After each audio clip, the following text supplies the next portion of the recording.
Hey CrossFit Palm Beach fam, this is Coach Andrew and Coach Mel, and we wanted to bring you guys another video today talking about how you guys can continue to move forward right now even though the gym is closed.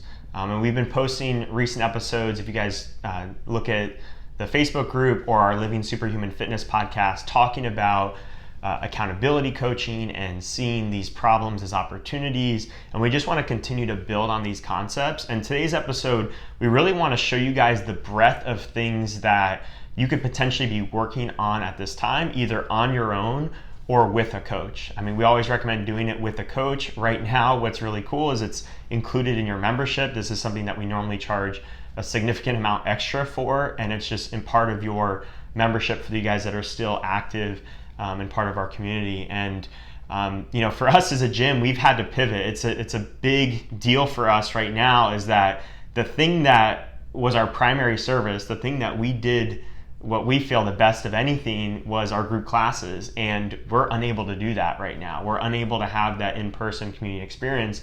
So we're really shifting to how can we help people reach their goals even though we're handcuffed to being able to do the thing that we feel like we do best and is our core service. And the way we can do that is by focusing on all these other areas. And really, I think this is going to be the best time in our business. I think we'll be able to look back at this moment in our business and say this is one of the best things that could have happened to us, is because we are handcuffed to doing this group class service and aren't able to provide that. We are forced to really focus our attention on one-on-one relationships, individual goals, helping you guys achieve those things even though you don't have their group classes. And I think you guys can look at it from the same perspective of, okay, even though I may not have this perfect workout, how can I continue to focus on my holistic health, lifestyle, and fitness and still move forward? And then that way you'll be equipped with a foundation and a set of skills that you can, life will never be able to throw you off again, right? Yeah. You'll always have this foundation where if you lose exercise or if you lose the ability to cook at home or whatever, you have enough things in place that you're sort of bulletproof in that sense. So we wanted to give you guys a breadth of these examples of what things we're working on ourselves, what things we're holding others accountable to, so you guys can just have some ideas of things you may want to work on, like I said, on your own or with a coach.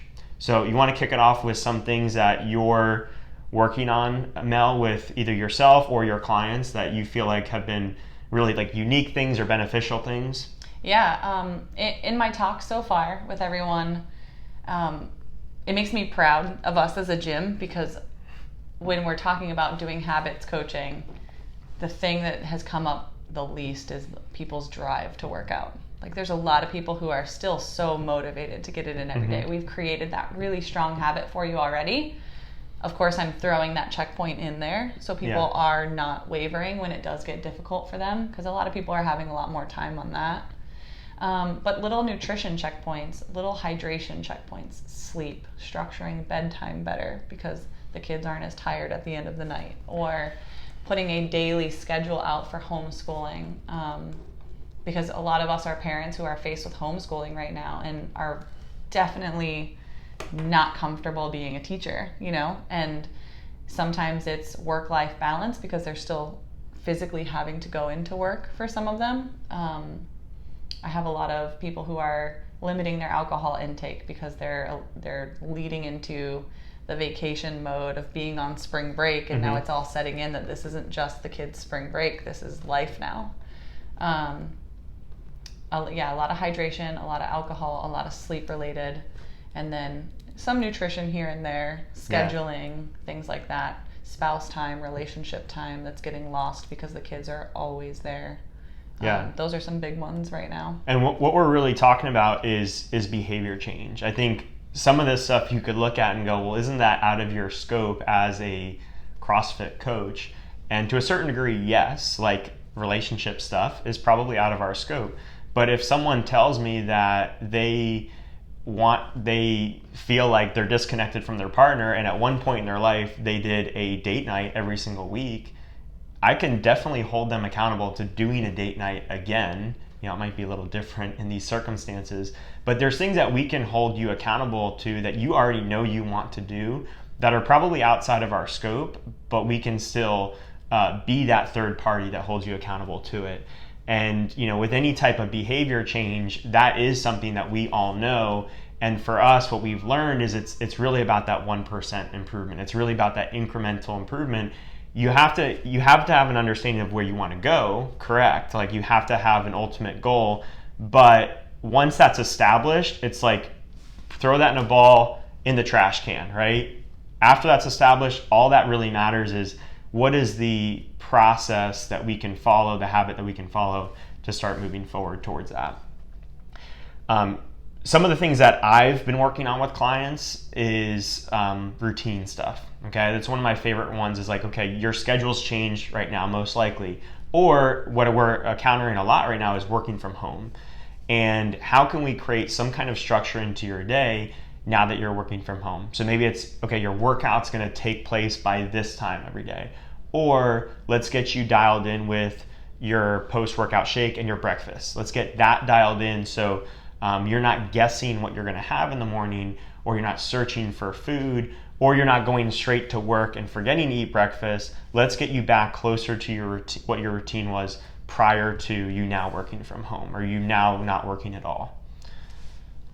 I just love, I don't want to back up too much, but I just love this opportunity to pivot as coaches, because I've never had more meaningful relationships with the clients that I've taken on, and it gives us this opportunity to like come to you and meet you where you are and help you when you need it most. Because a lot of times we were doing that here in the gym when like you just want to let your hair down and sweat and breathe and get all your stress out and slam a ball around. And like we were doing that for you on the side, but now I feel like we're coming to you to coach you. Like that's what you're getting in place of your membership, of like, now you're having this personal coach who's at your side, keeping you in track, like keeping you on track for whatever it is you want to do. Make your life less stressful, dial in your nutrition and lose some weight, get towards a fitness goal, whatever that is. Yeah. I love that. I'm really like fired up by that idea.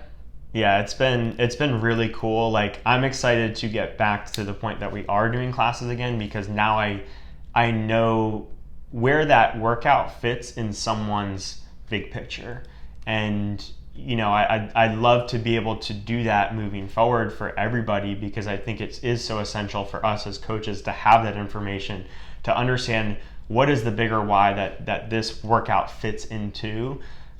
Because we love coaching, thrusters and pull-ups and planks and all that, and we love making those little, nerding out in those little cues and corrections. But it's really cool to understand, okay, how can me getting you better at this get you better at this other thing that you want to get good at? Or how can us keeping you injury-free and pain-free allow you to be the most effective person in this area of your life? And that's really rewarding for us. And I just love that aspect. And I mean, one of the things that I've been diving into with like the food side with people is sort of the mental, emotional side. And I would say that for myself, it's what I've struggled the most with food. Like I have a lot of really good tactics, like whether that's tracking my 800 grams or having, intermittent fasting or my post-workout shakes. I have a lot of good tactics, but the mental, emotional side is where a lot of people lack, and where I've definitely hit many roadblocks in the past. And like one of the clients that I'm working with is her thing is working on journaling. Her end of the day thing is to journal. She could journal about anything, but a lot of her journaling is related to food related stuff, like how certain cravings affected her, or little wins she had that day where she wanted to have something, she wanted to overeat something, but she pre-portioned it out, and she still had the thing that she wanted, but she had one or two of them instead of 10 of them, and she did it in a mindful way as opposed to this really just hectic, scattered type of way. So I love that aspect of things. And again, we're not really trying to overstep our boundaries. We're just providing some really simple things like, okay, let's hold you accountable to journaling every night. and you can find the answers yourself. I'm just going to help guide you in that direction. Yeah. How can I coach you into that? If it's not journaling, at least write me something that you're proud of today. Yeah. It could be as simple in the True Coach app as putting a question out there of like, what was your biggest win today? Or what moved you forward? What are you grateful for? Yeah. What was a non-scale victory? Like, those are things that are prompts that people have daily as one of their habits, is to reflect on this. Mm-hmm. Other things that we're looking at is hydration. You mentioned it a couple times. For some people, this is like a water goal. Okay, I want to have 30 ounces a day. One of the things that I've found with hydration and alcohol, two big ones, is I don't even set a goal for the person at first. I usually just like to have them report and track what they're already doing. So for alcohol, how many drinks did you have today? Was it 2? Was it 3? Was it 5? Was it too many to count? Was it 0? For hydration, how many ounces of water did you have today? Like, for some people that really struggle with that, to set a goal is just super overwhelming. And it's just a matter of like, well, let's get a 10-day track of what your actual average water intake is. And then let's set a goal 10 days from now to bump that up by 10%. Or let's set some, a habit where you're going to start every day with a tall glass of water. So you've just immediately spotted yourself 16 ounces of water to start your day. And maybe we just focus on that habit. There's so many different ways to attack that.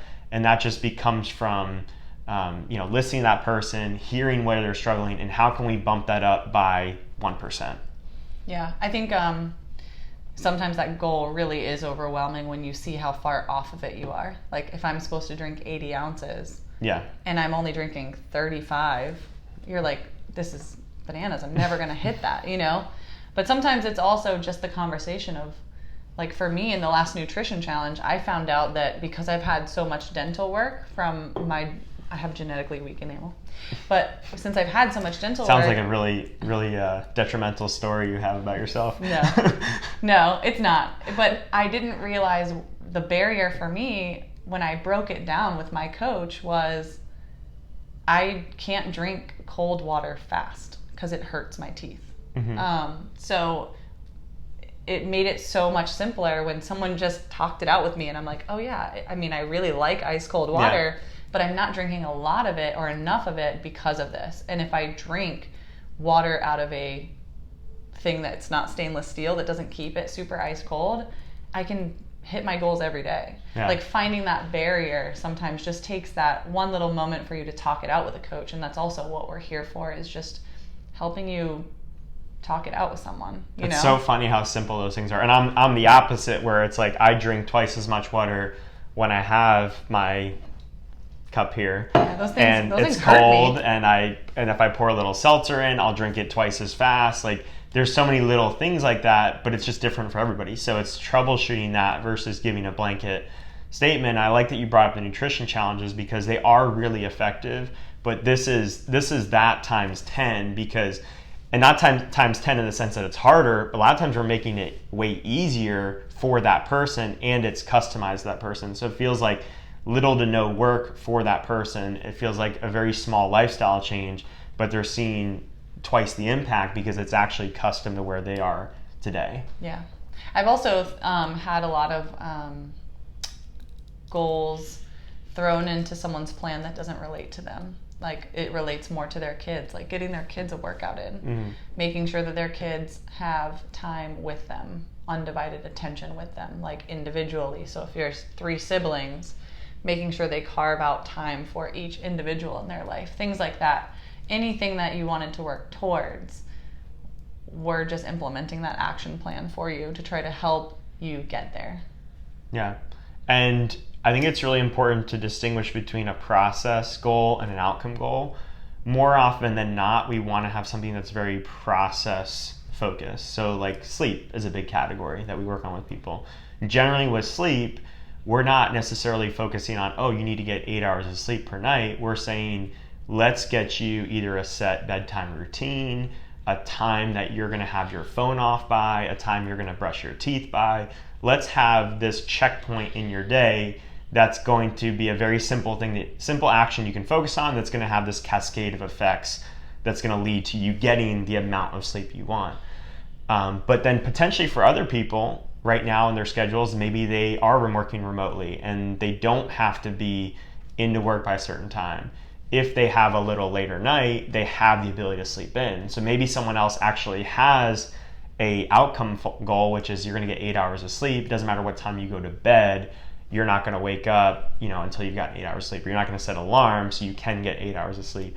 So you can kind of differentiate between the two, but more often than not, you want it to be very process focused, not outcome focused. So you're not getting overwhelmed or stressed because you didn't hit the outcome. The thing that you're trying to achieve is 100% within your control each day. What are other things that you're working on with your people, if anything? I have a lot of injury prevention too. Mm-hmm. So my back always bothers me. My shoulder always bothers me. My left knee is a problem and I can't run, or I don't have a machine to work out on right now. So talking that out with them, talking their modifications out with them, but then setting a goal of, one of them is an avoidance kind of goal. So they're avoiding all of the ones that have a cardio Mm-hmm. piece in it and selecting that way. So the workout goal has shifted to, did you modify? Right. Did you modify? What was your workout and how did you modify?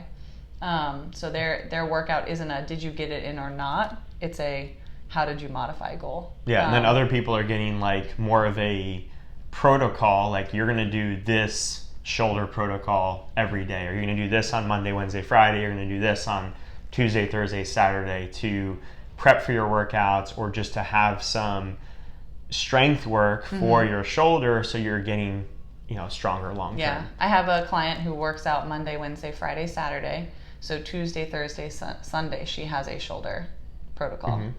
So that way, at least, she knows what to do to warm up her shoulder differently for her workouts and for pressing and things like that. But then those Tuesday, Thursday, Sunday actually help maintain that shoulder health on the days off. And it's not a sweaty workout. It's just a set of 3 exercises that, she can add in. Yeah, that's cool. Some of the other things that we're working on with people, I know for Tony, I keep Tony accountable as well. And one of his is he wants to spend at least 10 minutes writing every day. So that's one of the things he checks in on with me, is that he did his writing each day. For that other doesn't people, have to be a set time either. It's just, did you do this? just did you do it right? Yeah, and we talked about that, when's this most likely to happen? And I think for some people, the right fit would have been, every day at 9 a.m. you want to kick off your day by the first 20 minutes is spent on writing.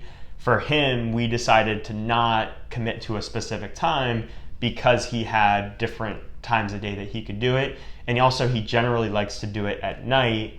So it's kind of okay, if I haven't done it already, I know I'm going to carve out some time at night to do it. For other people, it's reading or listening to a podcast. Or for some people, I've given them homework to read this nutrition book because I think that they just need to learn more about nutrition. So we're carving out 5 minutes a day to read this nutrition book. For myself and others, it is a productivity thing, using our power list that I stole from someone else, of basically a to-do list, but a priority to-do list where you're narrowing it down to your top 5 things a day. And actually, I have Danielle holding me accountable to this, and I was struggling with it for a while, and now I'm doing a lot better because we switched it to not did you complete your power list today, but did you set your power list the night before? So now I get the win just by setting it the night before, even if I don't complete everything. But what's interesting is by taking that time the night before to set it, I actually do a better job of completing those tasks on that list. So little ways that you can reframe stuff or adjust stuff to make it easier to be successful, but also ends up getting a better long-term result for you, which is cool. I think one thing that's important to mention is when we set these up at first, we're looking for a 70% success rate. Yeah. We're not looking for 100%. We're looking for, if it didn't happen, why did this fail? So we can set, just like you're saying about the power list. If you aren't completing your power list, let's look at where we can get you the win. Yeah. To get that momentum, and it's turning out better with just setting it instead of completing it, right? So like your success rate of completing it has gone up, even though that's not the goal anymore. The goal is to set it. So we're doing that in our habits coaching too, of like, did you get water today? No? Why not? Like, what can we do? Is it because the water's too cold? Is it because you're using the wrong kind of cup? Or are your measurements off? Are you actually measuring with ice? Whatever it is, we're talking it out with you and saying, okay, this didn't work. Why didn't it work? How can we change it to make it work? Yeah, and that's what's great about the app. The actual functionality of it is like, I mean, a coach could literally go in there 2-3 times a day and check in on you, but most coaches are checking in every 24 to 36 hours in the app, and that way something never goes more than a day and a half, 2 days before that coach is able to say, hey, this isn't really working. Because we do want to, like you said the word momentum, and I think that's so big, is that it's not just about making things easy so you get those wins, but if we can make it easy enough where you are stacking those wins, that momentum is a very underrated force. And once you get some of that going, you start to get that like hit of like adrenaline and dopamine of like, yeah, I'm doing well. I want to build on this. I want to take on that next thing. Even if it was a very simple, easy thing to accomplish, there's a benefit to stacking those wins. I know my day today versus yesterday, I already felt like by 9 a.m. I was like, look at all the things I've done. Because yesterday it didn't feel that way, you know? So when you start to feel that momentum, you start to think like you get that adrenaline and you get that like really good sense of pride of like, okay, I'm on this roll and I'm not just going to sit on the couch. I'm not just going to watch coronavirus updates. Because that's something that I've considered implementing too, when I hear people are like, you know, I've just been watching the news and been kind of hunkered down, and like that could even be a habit there too of like, did you turn the TV off? You know, like, was your TV off today? Those kind of things, or setting a set time that you can watch the updates so you stay updated as a citizen, but not inundated with the every 15-minute updates that really aren't a lot of information, because it kind of hooks you into more and more and more when you're sitting at home. So there's a lot of work that could be done, and there's a lot of ways that we can help. Cool. I think we'll wrap up there. If you guys have more topics that you want to touch on or questions you have on this stuff, feel free to shoot them over to Andrew at CrossFitPalmBeach.com or Melissa at CrossFitPalmBeach.com, and we'll talk to you guys soon.